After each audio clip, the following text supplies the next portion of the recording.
In the Country. Brought to you by Yamaha, makers of the Viking and the all-new Viking 6 side-by-side vehicles. Yamaha, real world tough.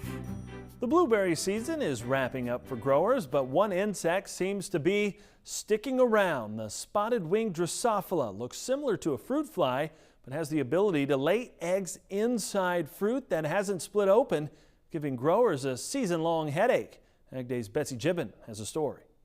The blueberry crop looks pretty good, considering Michigan grower Larry Bodke feared last year's harsh winter would ruin it.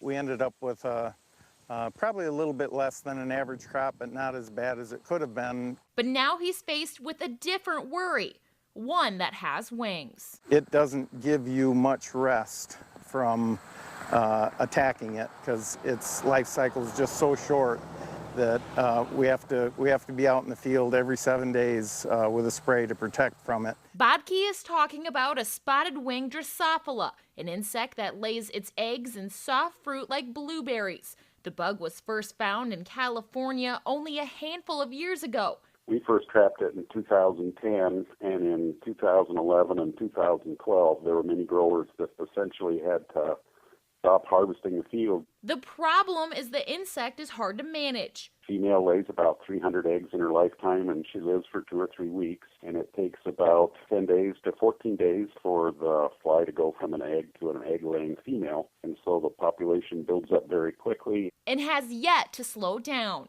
They don't disappear in September, October. The numbers in the past have continued to increase to really high numbers until we begin to get freezing weather. While the insect is new to the area, growers have discovered trapping and spraying helps control the problem.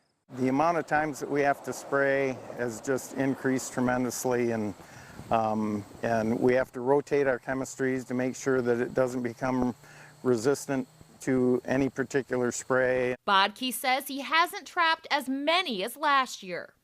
We were getting hundreds of flies in a trap over a week period, and to the point where some of the scouts, once they got up over 100 or 200 flies, would quit counting.